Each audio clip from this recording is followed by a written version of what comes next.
Welcome everybody. We just got back from Spot and we were like, we're still flying. So I think this event is probably, tonight's event is probably going to just take us to a whole nother level.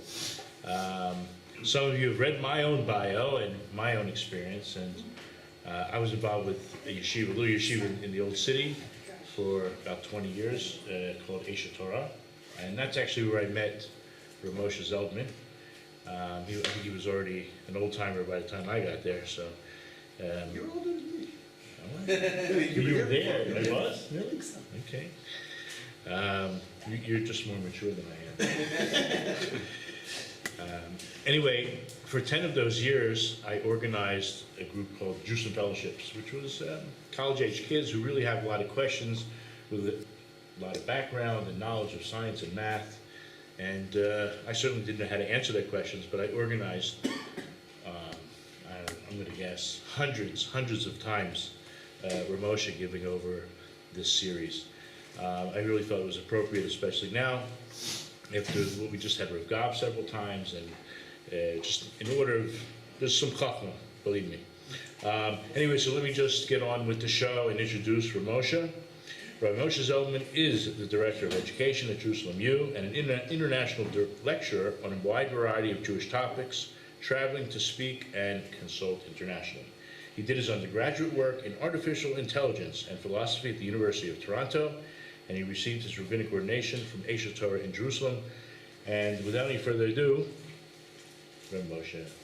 Thank you. Thank you for inviting me. Nice to be here. Nice to meet you all. I think my first time ever around here. I don't travel to this part of the city so much. I'm up in Neve Yaakov, and between Neve Yaakov and the old city, I pretty much do everything I need to do. This is called Baka, this neighborhood official? Yeah. Nice, okay. Nice to be here. Nice to meet you all.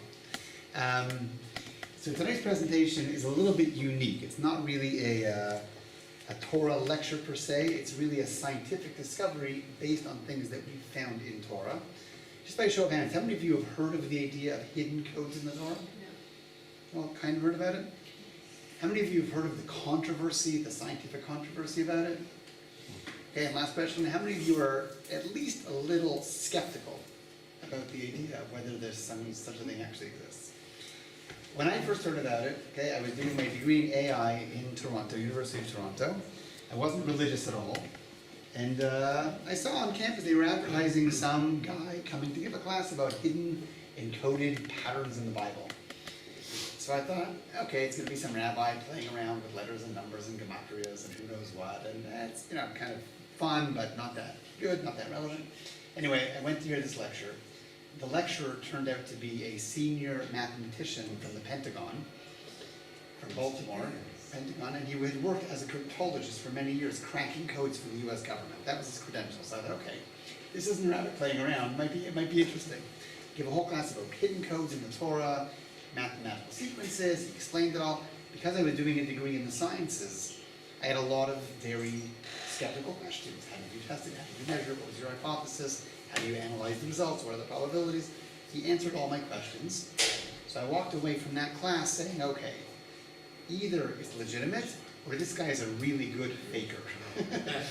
The only way I'll know for sure is I'm going to go home and try doing the same thing myself. Now, I have a computer background. It wasn't hard to find copies of Torah, put them on, do computer programming to try and find sequences, and I found that from a lot of the examples I remembered that he gave on campus, I was able to see the same things myself. He wasn't faking it. These things are really there. I found it. I was so intrigued by it. I contacted the original researchers here in Jerusalem at Hebrew University.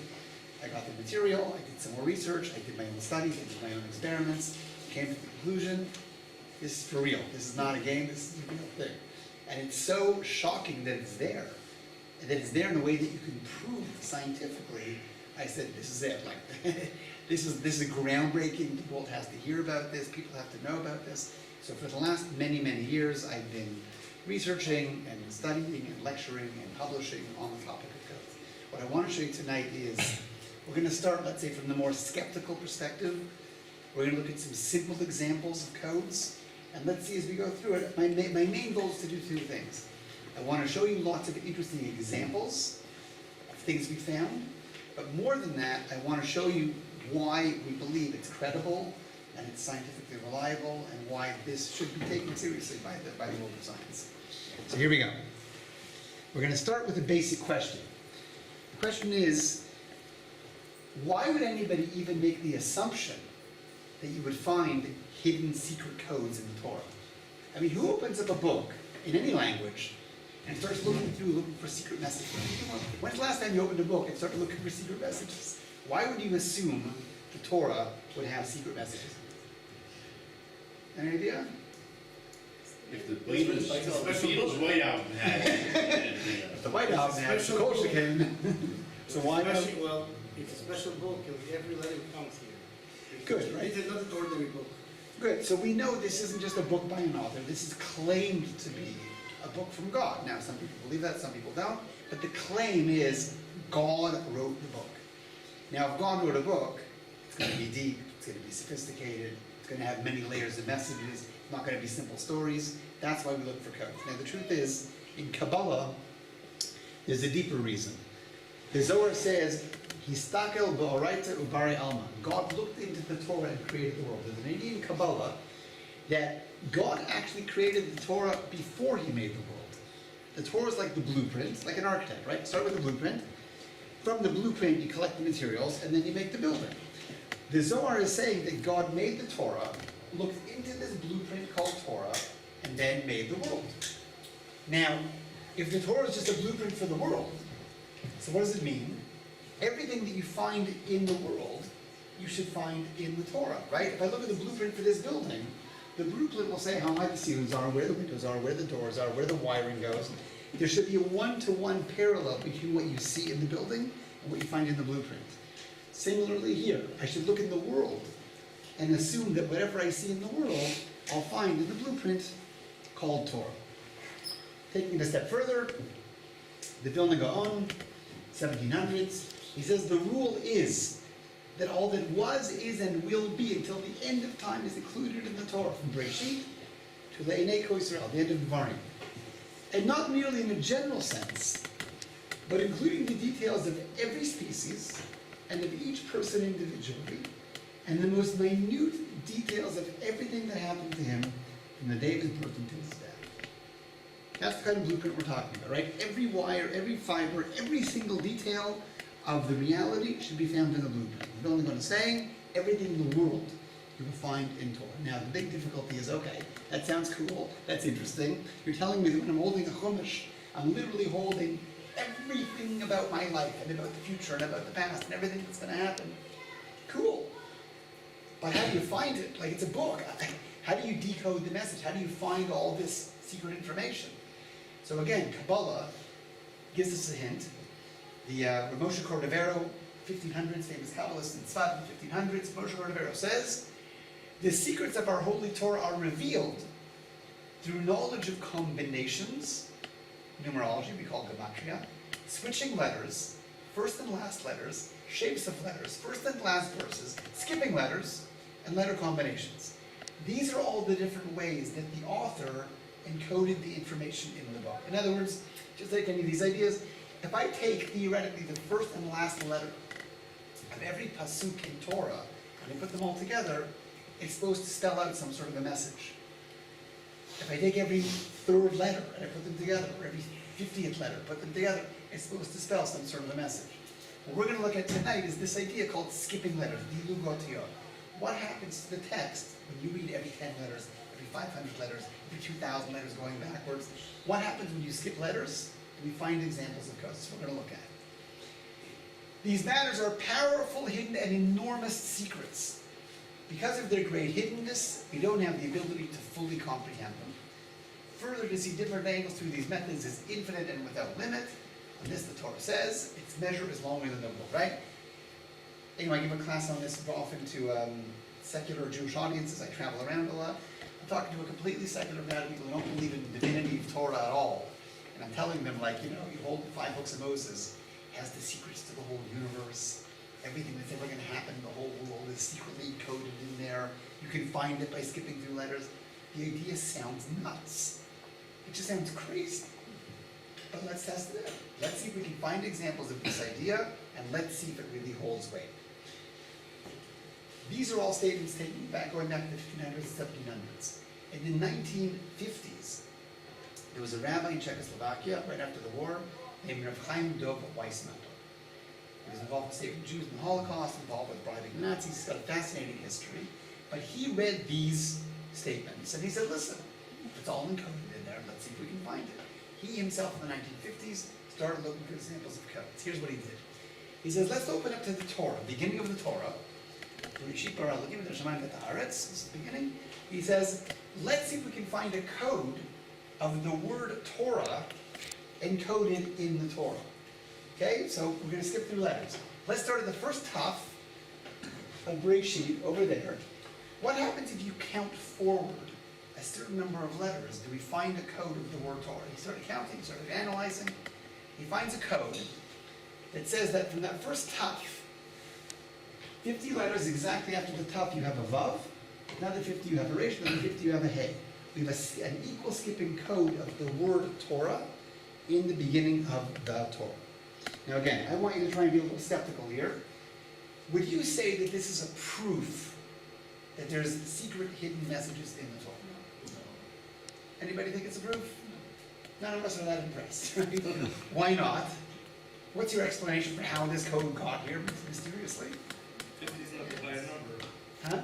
50 is not that high a number. If somebody's going to write it out, they get the work to If it was every 500th letter, would it be more impressive?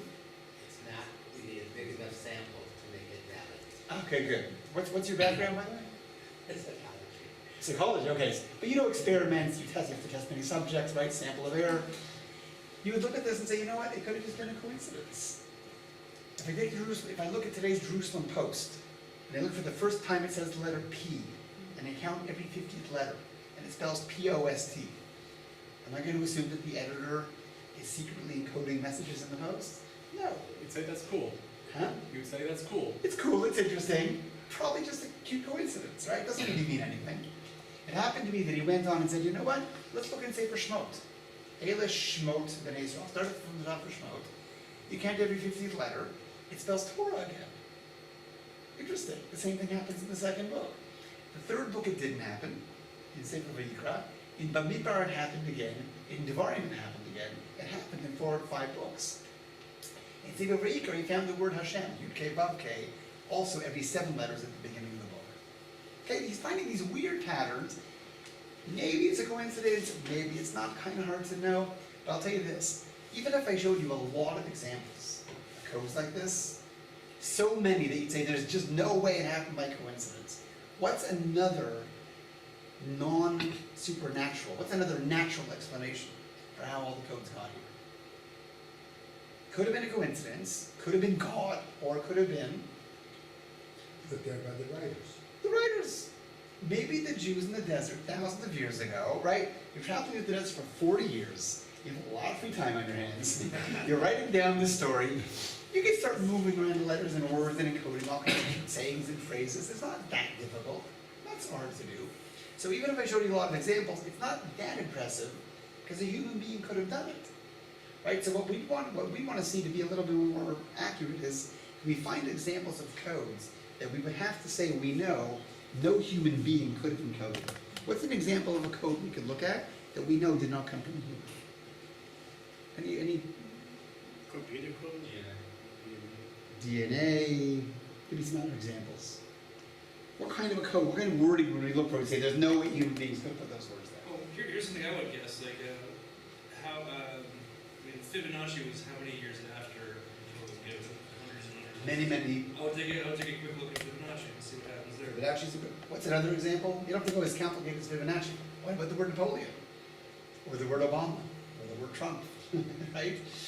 If I find any kind of codes of things that they couldn't have known back then, and I find codes like that, you'd say, listen, okay, there's no way human beings thousands of years ago knew about Napoleon or Queen Elizabeth or the Titanic, you know, whatever it is. Any relatively modern day finding names, dates, places that weren't known back then, you have to say, no human being could have put it there. So let's have a look. Rabbi Weissman, same thing. He says, okay, we're going to find a code now of words related to the Rambam.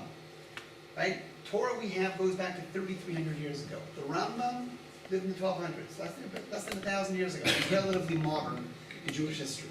Nobody in the desert thousands of years ago knew about the Rambam. He wasn't around yet. Rabbi Weissman says, let's see if we can find codes related to the Rambam, or Moshe ben Maimon, right? Famous rabbi.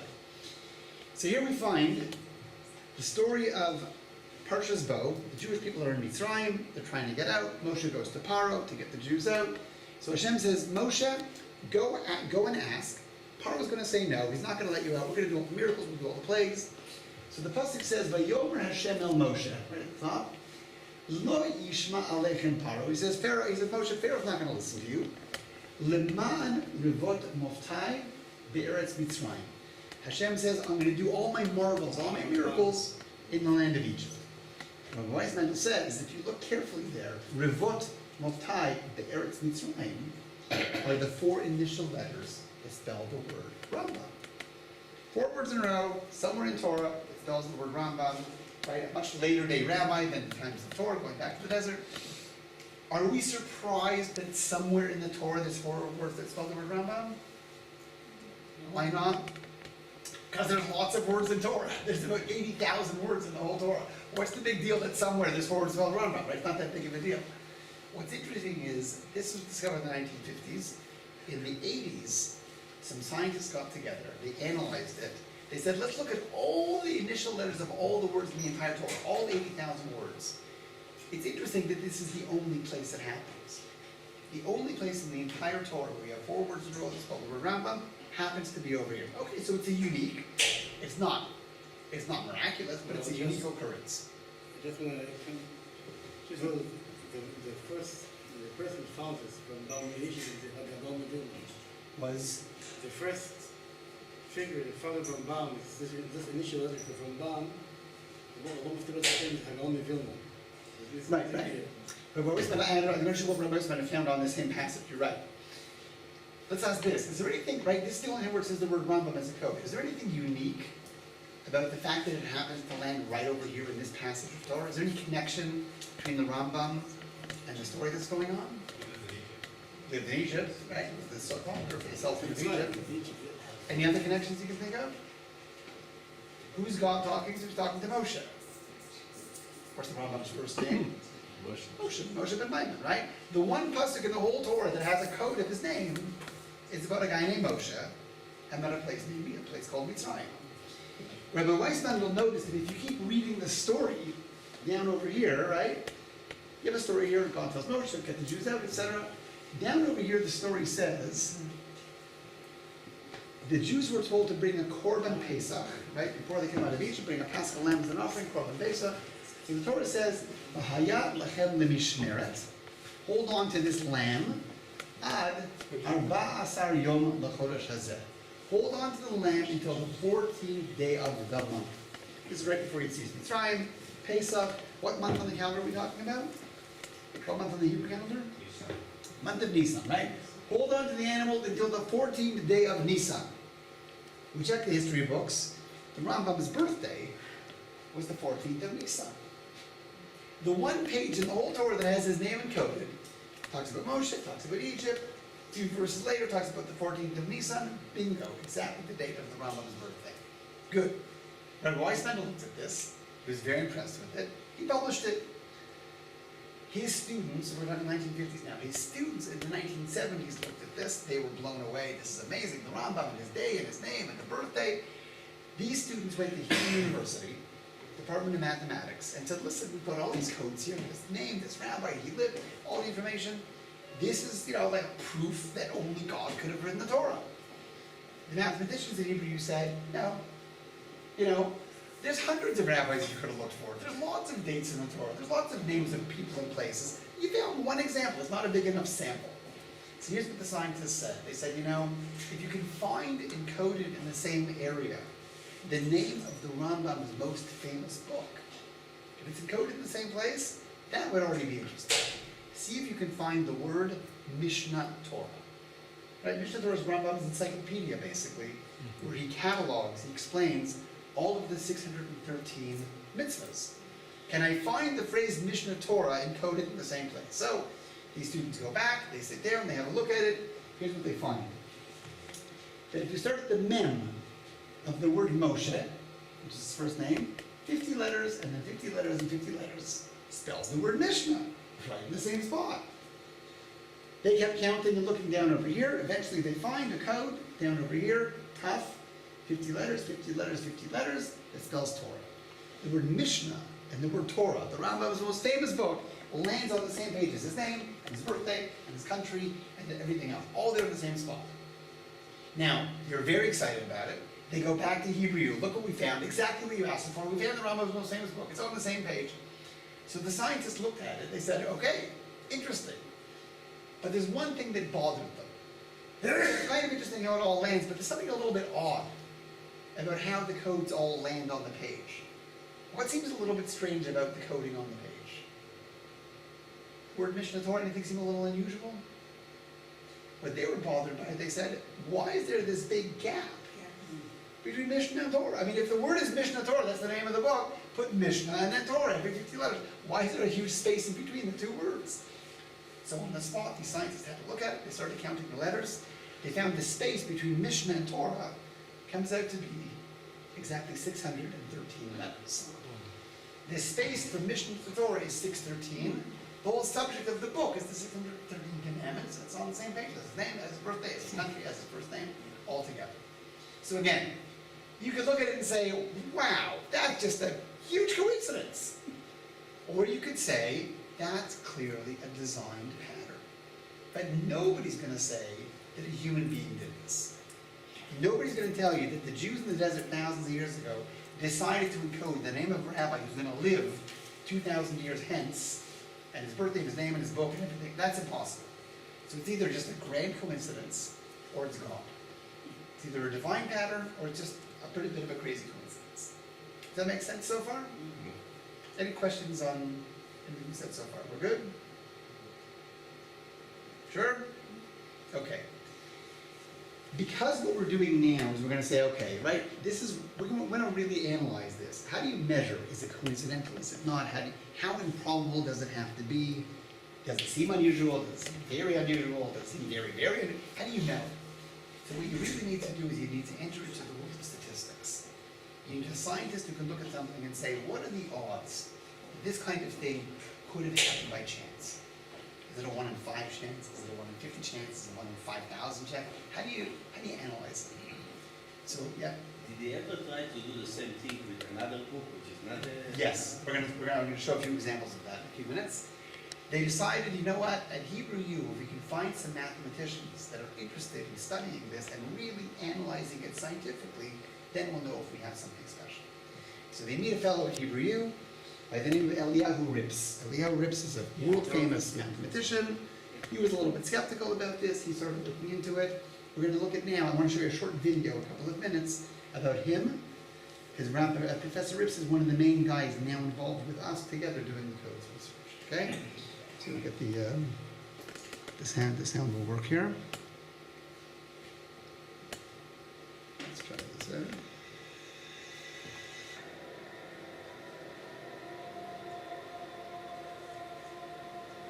One well-known form of code found in the Bible is called a skip code. Skip codes involve a different way to read a text than we normally do. Usually we read one letter at a time, the first letter, the second letter, and the third letter, and so forth. But with a skip code, we might start with the third letter, and then skip ahead 10 to the 13th letter, and then to the 23rd letter, and so forth. And maybe that would spell out a new word, jumping 10 letters at a time. Here's an example. There's a sentence here that says, my way of showing a skip code is encrypted in the very words I put down here. Let's take the first letter and jump every 14 and make that red. It's very hard to read as it's written here. We see the letter M-A-R-Y-H-A-D. It's not so legible. So to make it look nicer and understand it better, what we usually do is we break the line before each red letter. So now, we have each line starting with a red letter, and now the red letters are in a column and it's very easy to read. Mary had a little lamb.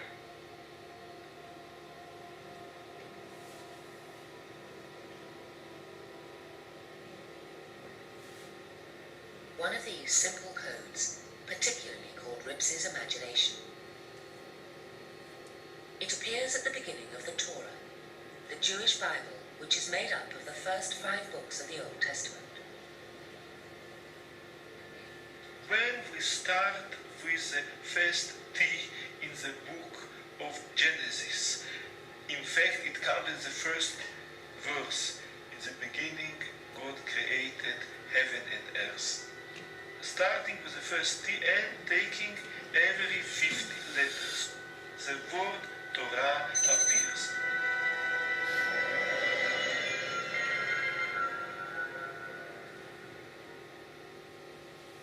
Exactly the same pattern appeared in the second book of the Torah, Exodus. Again, starting with the first T and skipping 49 letters.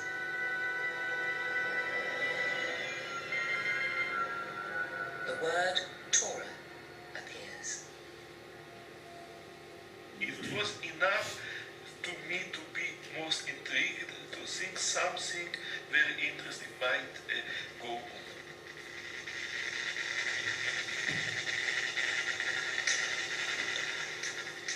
Rex began to employ a computer program that could search for skip codes like this at enormous speed. He could have had no idea where it would lead. So Professor Rips is a part of a team. There's about 8 of us all together around the world, mostly in Israel, but in the States as well, that have been working for years on these kinds of codes. Professor Rips is sort of the head of the team. He's the mathematician behind it. So I want to show you just the idea of looking for words by computer. And for every time we find a word, the computer is going to set up the screen based on the word that we found. Just like we said before, Mary had a little lamb. So here's what we're going to do. We're going to take the book of Bereshit. It's 78,064 letters long. It's a decent sized book, right? Take Sefer Bereshit, the book of Genesis. Let's tell the computer to look for a specific word skipping letters in the book. In this example, we're going to show you, we're going to tell the computer to look for the word Hanukkah. Does the word Hanukkah appear encoded anywhere in Bereshit? So the computer's looking every 2 letters through the whole book to see if it says Hanukkah. It doesn't. It looks every 3 letters, backwards and forwards. It doesn't find it. It looks every 4 letters, every 5 letters, every 6, every 7. He's counting, counting, counting. Finally, after a few minutes, the computer said it found a code that skips the word Hanukkah. And it turns out to be every 262 letters on each line. So all I did over here is I made each line 262 letters across so that we can see, I'm going to zoom in a second, you can see the code of the word Hanukkah going up and down. Clear?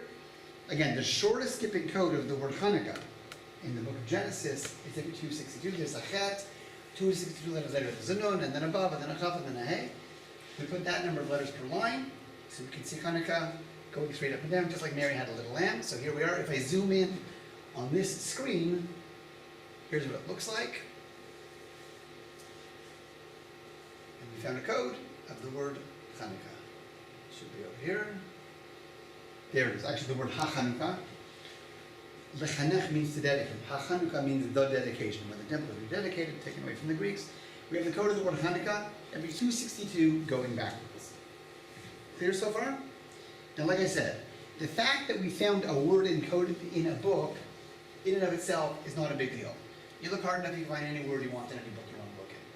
Where it gets interesting is this. We say, okay, now that that's the one spot that said Hanukkah in the whole book of Genesis, let's tell the computer to look for another word that's related to Hanukkah. Where does the word Hashmona'i?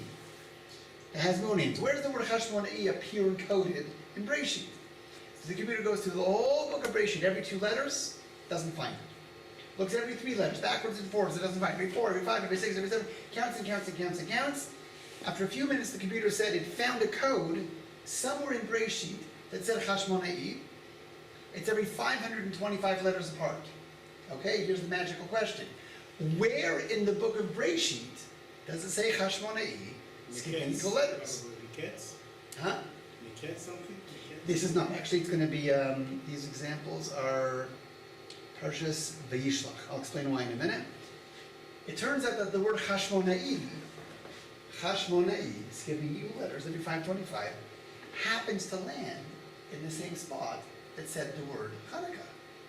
Right? You have to remember, there's pages and pages and pages. There's 78,000 letters for the computer to look through. The fact that it found the code of Hanukkah and the code of Hashmona'i in the same spot, statistically, scientifically, it's very unusual. Right? It's like, imagine you're We're on the top of the Empire State Building, and you throw a paper airplane out the window, flies around downtown Manhattan for a few minutes, it lands on, 42nd and Broadway, okay, on top of a shoe store. You take a second airplane, you throw it out, it spins around the air for 10 minutes, it lands on top of the same shoe store at 42nd and Broadway. I mean, that airplane could have landed, there's blocks and blocks here, it's landing in the exact same spot. It's very unusual. So if you threw out 2 paper airplanes, they spun all over the place, they landed in the same spot, what would you want to do next to try out to test your experiment? Try another one.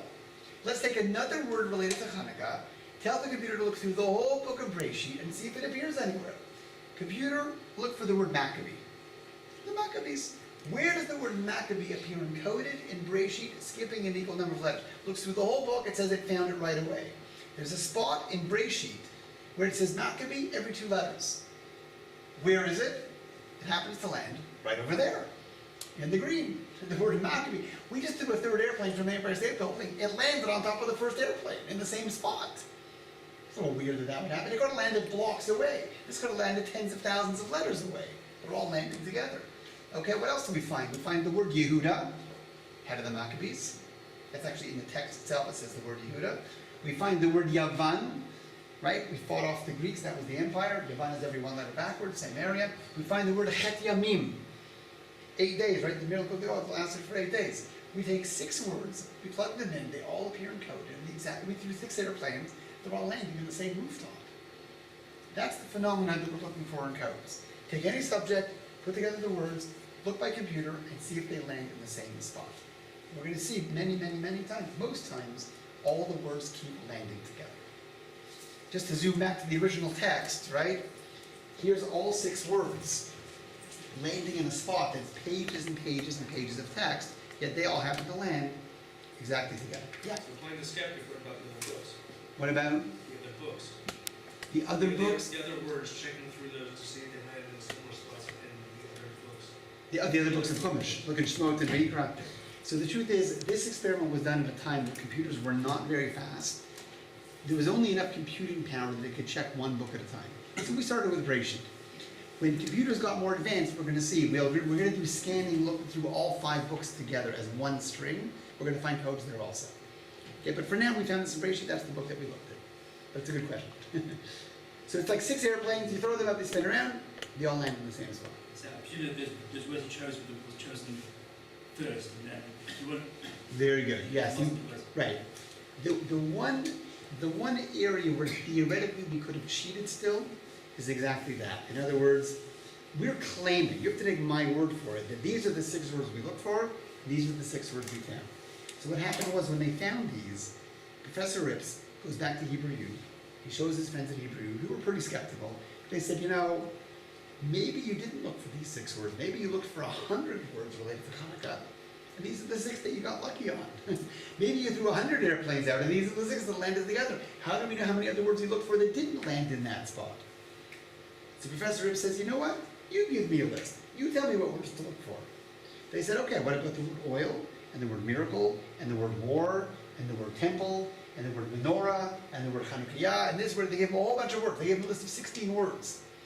They gave him a list of 16 words. He plugged in the 16 words they gave him to see if they appeared. 14 out of the 16 landed here also. 2 words failed. You know what 2 words failed? The word latka and the word dreidel. Both Yiddish. The 14 Hebrew words they looked for all landed up. Again, miracle, oil, temple, Zion, menorah, all the words you think related to Hanukkah, all of them. Huh? What about Sivivon? Dreidel did. So Sivivon did work. Dreidel did not, but Sivivon did. Let's look at a more modern example. Let's try something more contemporary. Computer, look for words related to diabetes. Anybody know how you say diabetes in Hebrew? Sakeret. Sakeret, very good. We find a code of the word sakeret that happens to land every 6 letters backwards. Somewhere in Breshit it says sakeret going every 6 letters backwards. Again, it's not a big deal. It's 1 word, it's a huge book, anything can happen. But do we find words related to diabetes in the same area? How do you say a pancreas in Hebrew? A what? A pancreas. Pancreas? I can remember. It's called a love. That's the Love, right. right? Love. Computer, where does it say the word pancreas? Insulin. The word love lands pretty close to the word. Love is a new Hebrew word. It's not. Well, that's the Hebrew word. It's a modern Hebrew. No, the really modern Hebrew, they call it pancreas. But that's the Hebrew word. If there's any Hebrew word for pancreas, that's it. There's no other ancient What about word. insulin? So hold on a second. We find diabetes, we find pancreas, they're pretty close on the same screen. And then we find encoded, very close to both of them, insulin. Exactly as you said. The word insulin is encoded, skipping an equal number of letters right beside diabetes, going right into pancreas. You should know I gave a class on this topic at Tel Aviv U to the math department a few years ago. So one of the guys in the class was just like really like anti, like skeptical.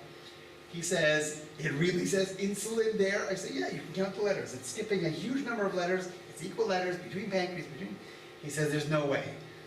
I said, count it for yourself. You'll see I didn't make up the screen. It's true. He says, I can explain it. I said, okay, how do you explain it? He says, well, insulin was discovered in the 1960s, right? I said, yeah. He says, so after insulin was discovered, maybe the rabbis just went into the Torah and just changed around all the letters to make insulin appear coded beside. I said, that's a great theory. Can you imagine rabbis breaking into synagogues late at night all over the world and scratching out some little letters and making the word insulin every 3,000 letters and nobody's going to find out? Great theory. But if not that, anything else to explain it? Who could have known about insulin even 100 years ago? Never mind 1,000 years ago. Okay. So we found many examples of codes. We were very excited. This was very good for us. We said, you know what? Let's get it published. I mean, if this is real science and it can be proven, let's get it published in a real journal of science. Let's go to a journal of statistics. We'll go to the top journal we can find. We'll show it to them. We'll get them publishing it. We took it to them. They had a look at it, and they said what you said. They said, listen, very nice. Maybe it's true. Maybe it's not. Because maybe you looked for 100 other diseases. Maybe you looked for codes about AIDS or heart disease or cancer or who knows what, and you didn't find anything. Maybe you're only showing us the codes that you got lucky on once in a while because it worked. They said the only way we would publish it is if you do a completely new experiment. Something that's never been tried, and we're going to see it and see if it actually works. So we said, great, let's do it. We came up with an experiment that said, let's look for the names of famous rabbis. 34 famous rabbis that have lived throughout Jewish history. We're going to see if we can find their names encoded, and we're going to make a prediction that for every time you find the name of a rabbi, you're going to find his yortzeit, his date of death, encoded in the same place as his name. This random was there, we'll find the date over here. Find another here, we're going to find the date over there. We're going to try it 34 times with a list of 34 rabbis. So these scientists said, if you can do that and it works, for sure we'll publish it. This is crazy. We compiled the list, we get the spelling. It was a very complicated experiment. How you spell the word, Gaonani Vilna, is Vilna with one vav or with two vavs? Is it with a yud or without a yud? Is a hey at the end? Is an aleph at the end? It's very complicated to spell words from different languages. We went to somebody in Bar Ilan, they helped us with the spellings, to figure out. It was very complicated, but we did it. We looked up all the dates, we put them all into the computer, and the experiment, it was unbelievably successful. In almost every case, there was a couple of failures, I'll talk about in a minute, but in almost every case, the name and date of the rabbi appeared encoded exactly in the same spot. Just give you one example. We have a rabbi named the Maharshal, or Shlomo Luria. His name appears as a code. Over here, Maharshal, every 229. He passed away on Yud Bet Kislev. In the entire book, where does Yud Bet Kislev? Bingo, Yud Bet Kislev appears right beside his name. We just find his first name also, Shlomo. We find the year that he died also. But the real experiment was just this, the name and the date. We measured the space. We make a calculation, right? He's about 7.5 letters away from each other. That's the space. What are the odds that a random name and a random date in a book that's that big would be that close, time after time after time? Sometimes they were even closer. Sometimes they were a little bit further. On the whole, they were very close. Like I say, with two failures. There's 2 times the name and the date weren't anywhere near each other, and we didn't know why. But 32 out of 34, statistically, that's a very successful experiment. We go back to the journal, we showed them what we did, we showed them it worked. They were blown away by it. They said, fine, we'll publish it. Now, we spent months and months working on this. They're going to publish an article in one of the top journals of science in the world saying that there's hidden codes in the Torah that no human being could have put there. That's unbelievable. In a scientific journal, that would be fantastic. What journal? Do you know that? Huh? What journal? Do you know what journal? It's called Statistical Science. Oh, That's the journal. Comes out of LA. It's the #1 journal of statistics in the world. We were very excited. We gave it to them. They said, fine, we're going to publish it. 2 months later, they sent us a letter and they said, we changed our minds. We're not going to publish it. I said, what do you mean? we spent 6 months working on this. They said, we can't publish it. Why not? They say because the editors of the journal feel that it's too controversial. It's too controversial to publish an article saying God wrote the Torah. We have scientific evidence. There's nothing wrong with the science. It's a little weird for a journal to write an article saying God wrote the Torah when it's a science journal. We don't want to take chances. Maybe there's a mistake we didn't catch. We don't want to publish it. So we contacted them. We had a whole negotiation. They said this. They said, listen, if you can get the man who's known to be the world's #1 statistician, if you can get him to look at this and sign his name onto it, we'll go ahead and publish it. We said, great. Who is this person? Where do we find him? They say his name is Professor Percy Diaconis, professor at Stanford University, known by most as the #1 statistician in the world. If you can get Professor Diaconis to sign his name onto it, no problem, we're going to publish it. Good. We go to meet Professor Diaconis, who's not Jewish, who's not religious, who has no connection to anything religious. Before we met him, I did a little research to find out a little bit more. We're going to meet this guy. I want to know who he is. I discovered that he's one of the founding members of an American organization I had never heard of, an organization called the American Skeptics Association. It's a whole organization, just people who like to be skeptical about things, UFOs and ESP, and all these they're just skeptical. Prove it to me, there's no science behind it, we can disprove it. So we meet Professor Diaconis, we showed him what we did, he had to look at it, he said, this is crazy, there's no way.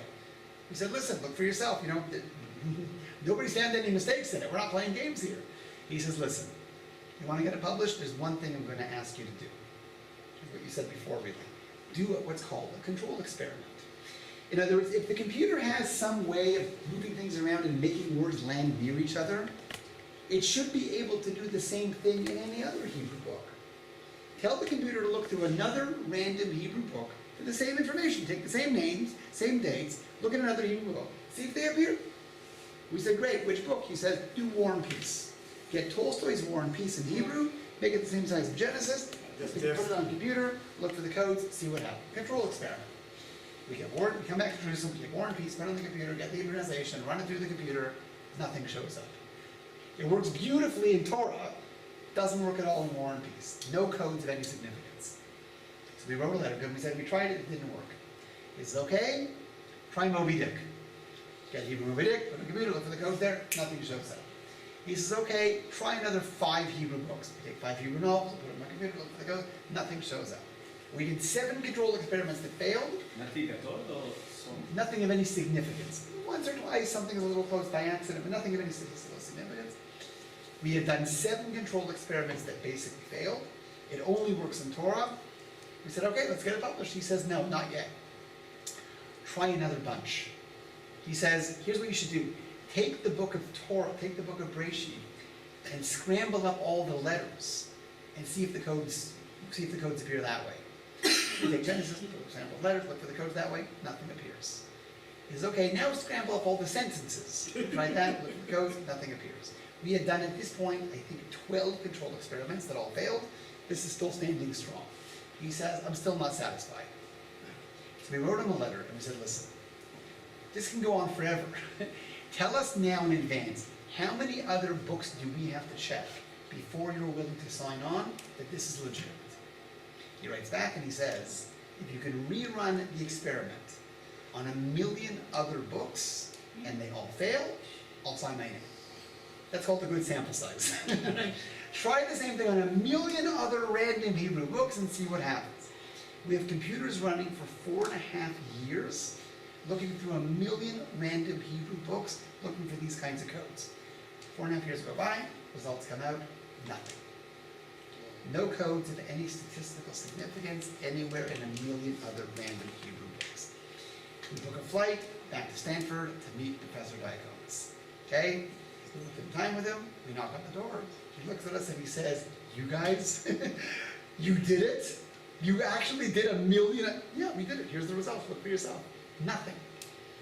He had no choice. He signed his name onto it. We go back to the Journal of Statistics with the signature of the #1 statistician in the world.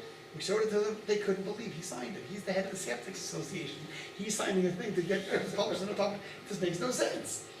They had no choice. They decided to publish it. Here's what they said. What they said is, "We'll publish it.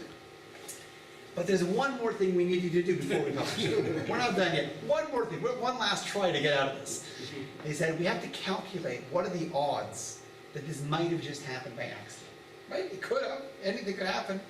So they said like this. They said, in a normal experiment, like in any psychology, chemistry, biology, in a normal experiment, what's considered the level of significance that you need to publish an experiment? What would you say is the p-value of a normal standard?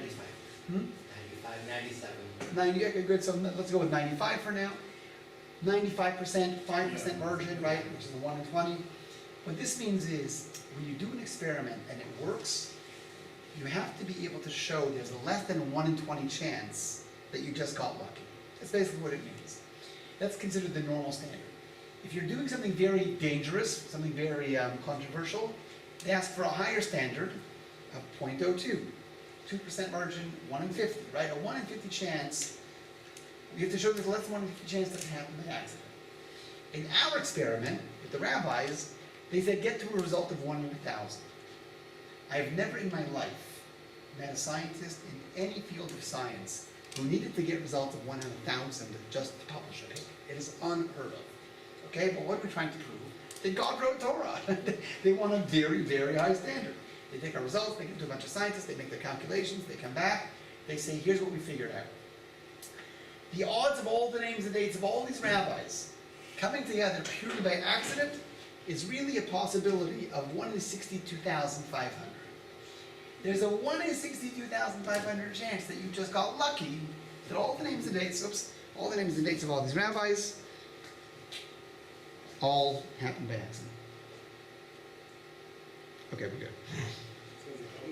So at this point, they had no choice, and they decided to publish it. So the journal called Statistical Science publishes an article called Equidistant Letter Sequences in the Book of Genesis. Professor Ritz and a couple of people involved with it got published, made news around the world.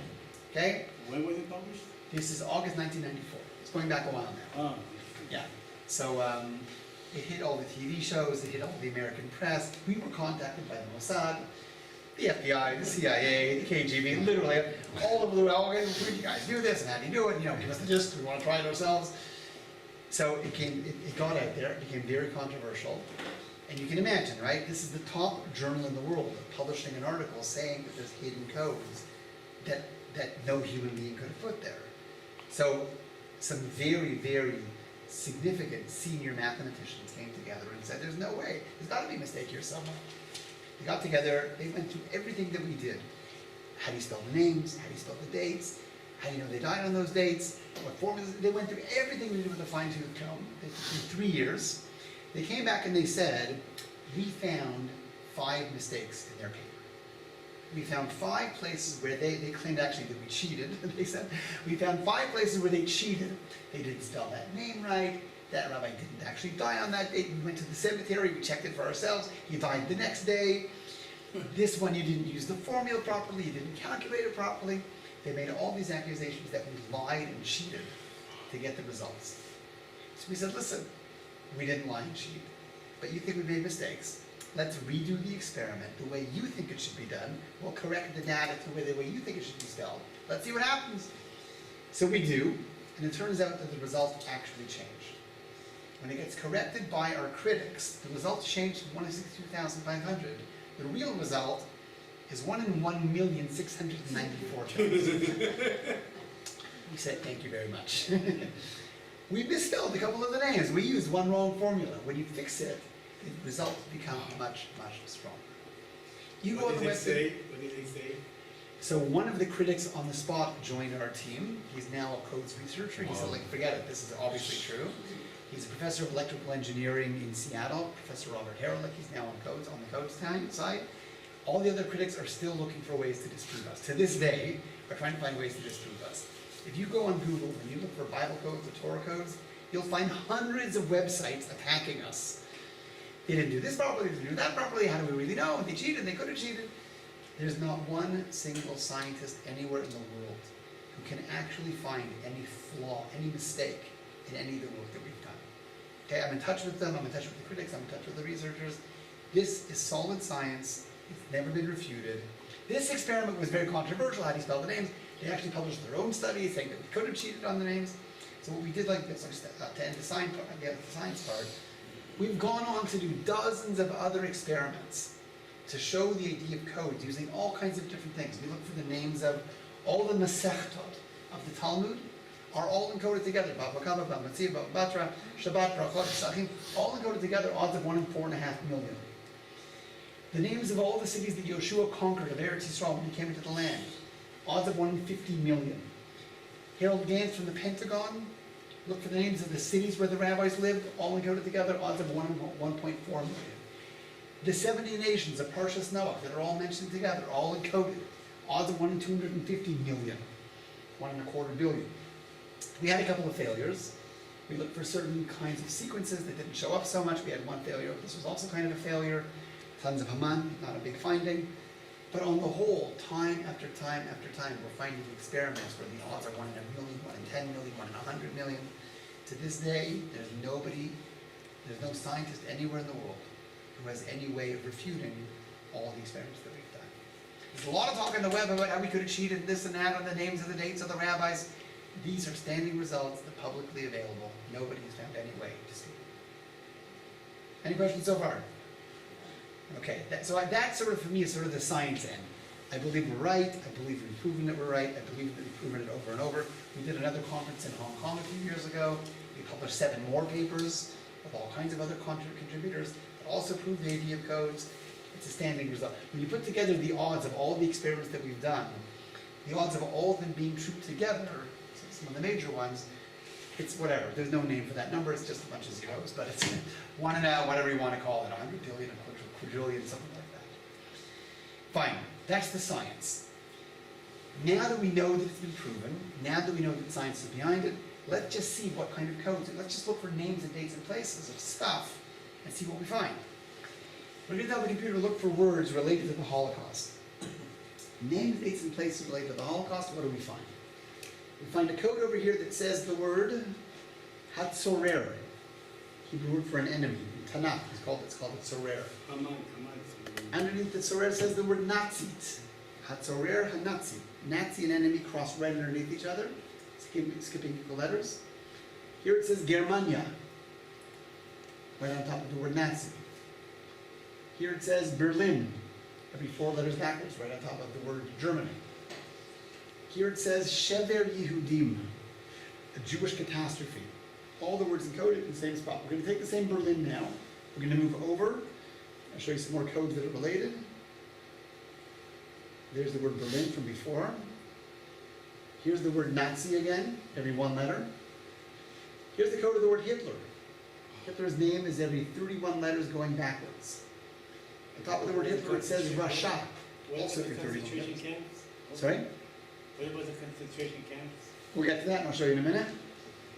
Beside Hitler it says Iro, his city, right? It's almost reading like a story. Hitler, his city was Berlin, he was evil, he was a Nazi.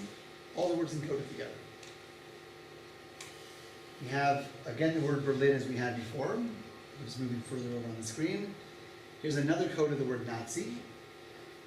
Here it says Amalek, right? We know Amalek was the nation always out to destroy us. Sorry. In times of Tanakh, Amalek, right? Amalek didn't want to capture us. Amalek wanted to destroy us. Crossing through the word Amalek is a code of the word swastika. Slavkeres. Swastika crossing right through. Question right now. Yeah.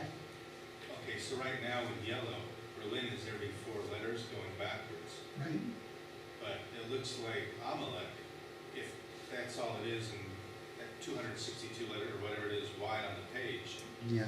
it shouldn't be that close together on the line. No, so that 262 was only because of the word Hanukkah. In other words, in all these examples, once the computer finds one main word, it sets up the screen length based on it. Here it was the word swastika.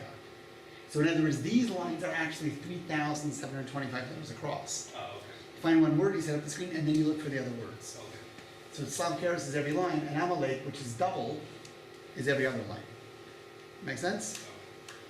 Okay. Other words related here, we have other Holocaust words. Here we have the word Auschwitz. You were asking before about the names of the camps. The word Auschwitz, beside it, going through it, it says the word Eichmann. Eichmann was the one who came up with the idea of the final solution. So the name Eichmann crosses right through Auschwitz, which was the main camp. Here we have Nirtzichu. They were murdered in Auschwitz. Here it says Kilu, they were destroyed. Michaleh, Hebrew word for a destroyer. Here it says Biyad SS. Right, just like Auschwitz is every 300 letters, Biyad SS, the hands of the SS, was also every 300 letters, all on the same spot. Here's a code that says the word Eichmann again, every 2 letters like we had before. Here's the code of the word gas, right? The idea was to use the gas, kill the Jews in the camps. Between the word Eichmann and the word gas,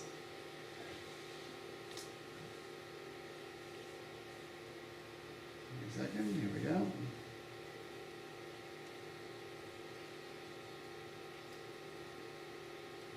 Between the word Eichmann and the word Gaz is a code that says Zeldman B. Zeldman B was the name of the cyanide gas that Eichmann used to kill the Jews in the camps. So the word Zeldman B touches the word Eichmann, it was his idea. Touches the word Gaz, it was a kind of gas. Again, we're just taking names, dates, places, people, plugging them in, and seeing how close they end up landing.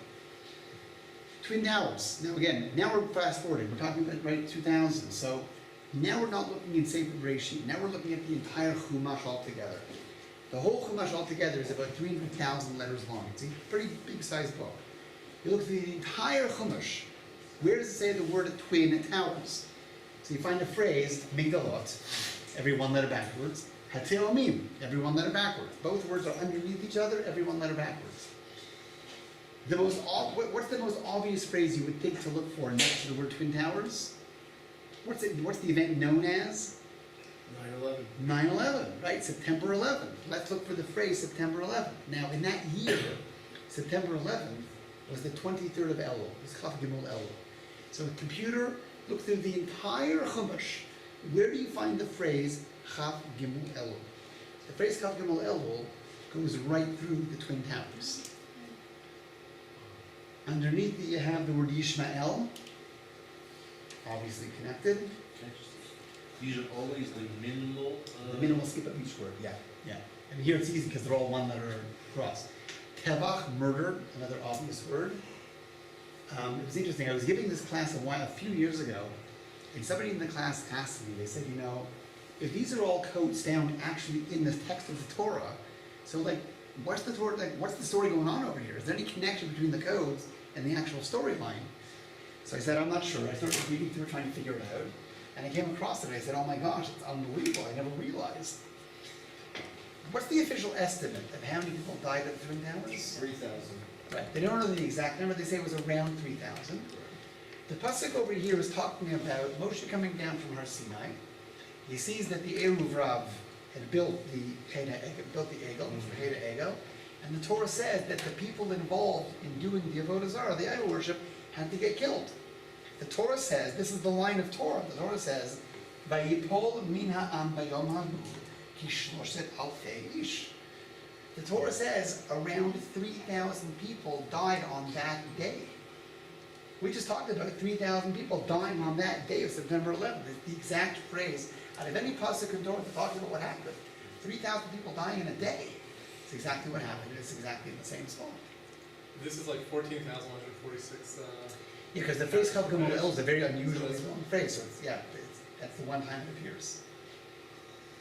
Okay, let's go on a little bit. So we find another Twin Towers. We found a code here that says Matos. Again, just the obvious words to look for. Matos, hipil, an airplane that knocked down. Migdaleh Teomim. There it is again, right? Migdaleh Teomim. Teomim, Migdaleh is over here. Now, this was interesting. I was sitting with Professor Rips. We were looking for these codes. It was about a month after it happened. We were looking for these codes. Now, when I typed into the computer, I typed in the plural. I typed in matosim hipilu midilatomim. It didn't appear. The plural words for matosim and hipilu don't appear anywhere near it. It only appears in the singular. I said, it doesn't make sense. It happened twice. Like, it wasn't one thing. It wasn't just one tower. So Professor Rip says to me, of course it happened twice. Just look at the code. It says so. Right here it says, Pa'amayim. It happened twice. The code is saying an airplane fell and knocked into a building, and then the same thing happened again a second time. That's the way the code is reporting what the event was. And that's how we remember it. It happened, oh my gosh, it happened again. It was a double event. That's how we remember it. Over here says, Lamut Sham, the Jews were worried about dying in the desert, being captured, being stuck, not being able to escape. Also a related phrase. It might be right, but as far as the skipping, it looks like the word Tebumim would be a shorter skip than Migdal, based on how I'm viewing where the letters are. And I don't know if it's reversed, perhaps. 1 second. Migdal, so Migdale over here. So Right. from the mem should Right. be. So it's at least every 2 lines there. You're right. Whereas a Tebumim. You're right. These should be reversed. Oh, 9% right. I didn't notice that. Thank you. Yeah. There were one. This one is the 36. This one is the 71. Thank you for pointing that out. That's true. Okay. What else do we find? Let's try something more modern. Let's keep going. Curiosity, do you also do matos with pentagon? We found something about the Pentagon. It was a little more vague, so I didn't put that one up. But there was some sort of finding about the Pentagon also. Gilad Shalit, right? We all know Gilad Shalit, captured. The word Gilad appears as a code. The word Shalit appears as a code, just skipping equal letters. It says over here, Beshevi, he was kidnapped, captured. Right? Very close to his name. It says over here, Hamas. Hamas took responsibility for it. It says over here the word Shalit again for a second time. I'm not quite sure why. The Torah phrase over here is, it says that when Yosef was kidnapped when the brothers sold off Yosef, he was sold to the Ishmaelim. The Ishmaelim sold him to the Madanim. The Madanim sold him to the Mitzri. Mitzri sold him to the Midyanim. He got passed around many, many different Arab hands. Right? Reuven comes back and it says, Vayomer hayeled einenu va'ana aniyana ba. Reuven comes back and says, I came back to find our brother Yosef and he's gone. When the camp got ambushed and the soldiers all left, they thought Gilad Shalit left with him. They realized, oh my gosh, he's still on thing. They came back to get him. He had been kidnapped in the meantime. They came back to get their brother, and the brother was gone. He was taken by the Arabs. He was passed on from one Arab to the next. Many different groups exchanged him over many, many years. Originally Hamas, but many other. Like the stories parallel each other in a lot of ways. The tsunami. This is going back to the main tsunami from a few years ago. The one that hit Southeast Asia. The date was Yudel Tevet. It says over here, in Asia, in Asia, that's where it happened. It says Rivavot Nisfu. Tens of thousands were drowned. And you have the phrase over here, Be tsunami. Tens of thousands drowned in a tsunami in Asia on the December 26th of December. Again, just literally taking stories out of the paper, plugging them in, all the codes appear together. I think I have one more example to show you. What's the text? This is talking about, what event would you think would be related to? Bubble. No? Even better. Spreading the Red Sea. Yes, exactly. Right, though it says over here, that I don't have it outlined, the wall was surrounding them from the left and from the right, right? They all drowned together in the sea. What was the Shoah, sorry? Huh? What was the Shoah? Background. The Shoah, the ones there were the Jews going into Egypt, on their way down to Egypt, going in wagons, just like almost like trains, in wagons going down to Egypt and spending time in exile in Egypt. That's what it talks about the Holocaust. Hurricane Katrina. It's already going back to a couple years ago, but Hurricane Katrina, we have the word New Orleans. We have the phrase over here, Chaf Bet Av, that was the date that the hurricane hit. Chemat Af, right, talking about a divine act of destruction, an act of God called Chemat Af, God's wrath of anger. And it says over here, where is it over here? Katrina, the phrase Katrina. to this, I haven't had time to put the newer ones on, but there are codes about Trump, and there's codes about Obama, and there's codes about the latest hurricanes from the ones from the last few months. It's literally on a day-to-day basis. Things happen in the world, we look for codes, we find all the codes and code together. We check millions of other random Hebrew books. They don't appear in any of those books. So scientifically, we know it's real. We've got the evidence to say that, we say everything in the world is literally the blueprint of Torah. You see, Torah has the stories of everything that's ever going to happen in life. Yeah? Regarding specifically Katrina, have you checked out Hitnut Kut? Hitnut Kut, yes, there's a whole bunch of codes about the Hitnut Kut. Because I actually did the math on that one, and the percentage of the population that was displaced from the Hitnut Kut and the percentage of the population of the U.S. that was displaced from Katrina. I heard that. Nice. Very close. Yeah, I heard the same thing. I try and avoid the more political ones. But you're 100%. I saw exactly the same thing. What about Iran? Lots of codes about Iran. It raises an interesting question. There are many codes about Ahmadinejad, Iran, the Revolutionary Guards, nuclear missiles, war, Jerusalem, the UN, like all those words are there. What it doesn't tell us is if it's actually going to happen. Because all the code might be telling us is it could happen, there's a threat of it happening, Ahmadinejad's planning on it happening, but there's no code that can ever actually tell you what's going to happen. For all the codes we found, I'll say this, there's many, many people that try and use the codes to figure out things in the future. Right? Because you just look for names and dates and places, but there's no, you have to realize, like, until an event happens, you don't really know what to look for. So if I find a code that says nuclear war, Jerusalem, Iran, maybe it means it's going to happen, maybe it means it was avoided, maybe it means it was a threat, maybe it means it was a plan. The code can't ever tell you actually what's really going to happen in history. So once an event happens, we look back, we find everything encoded, now we know. But nobody's ever used codes to figure out future events successfully until. Yeah. Why don't we use it in our school systems? Why don't we teach it in school?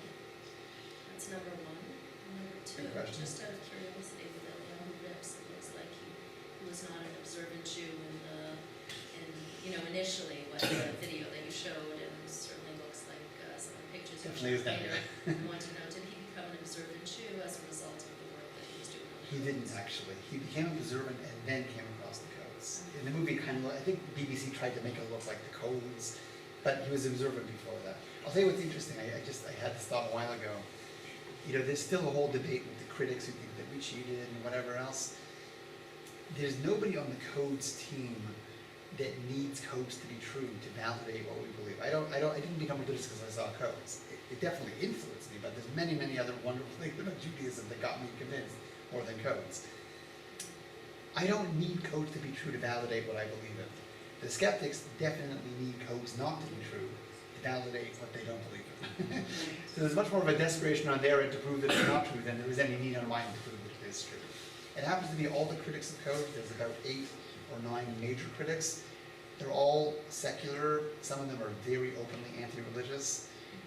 One guy is actually religious. There's an Orthodox Jew who's anti-codes. He's got this thing about there's no way God would want to prove himself, and you're supposed to take a leap of faith, and you're not supposed to know if this stuff is true. You're just supposed to believe, take that blind leap. And so for him, also codes is sort of a problem because it's a little too in his face evidence that he just doesn't like to have. But otherwise, the religious people believe in it, and the non-religious don't. The simplest refutation of that critique is that God proved himself with the pillar of smoke. When we left Egypt and everything. Yeah, exactly. They proved himself then. Plenty of proofs. Exactly. Through the entire Torah talks about proofs. 100%. To answer your other question about the education system, so I'll tell you this, I've given a class like this to 16, 17-year-olds, it gets very mixed reactions. I'm honestly not sure why. I don't know if it's too in your face, or it's maybe a little over their heads, because it gets a little too scientific maybe. I find that 18 plus is definitely a more ready and willing. I have no problem getting to a completely secular, hostile audience. I can handle it and deal with critique and the questions, but younger than 18, I find people are not, for some reason, not able to handle the information so well. So it works great with college groups. They do it all the time. classes in here, I go to the States, I travel, I give classes there. Any other questions? So what do you guys do all day? You can't look for things to happen, you can't, I have a day job, I teach in yeshiva.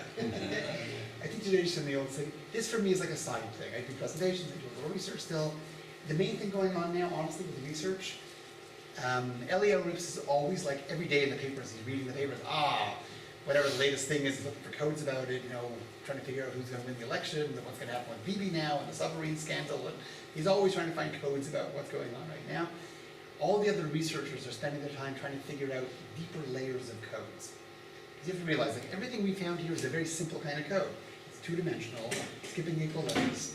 Once you go with skipping unequal letters, or you go into three-dimensional codes or four-dimensional codes, there's so much more theoretically that could be found. So they're testing new ways of finding deeper layers of code. And like you said, one of the things at the beginning, I think, is the shapes of the letters. Right. Shapes, so is that something that they're also looking at? So that's been a little harder to quantify mathematically. So that one they haven't done anything. There's all kinds of midrashim that talk about the shapes of the letters and what they mean, but it's hard to put it into a scientific realm that you can really quantify it. So we're dealing more with skipping letters. We're doing like exponential sequences, logarithmic sequences, and all kinds of different patterns, and two-dimensional, three-dimensional.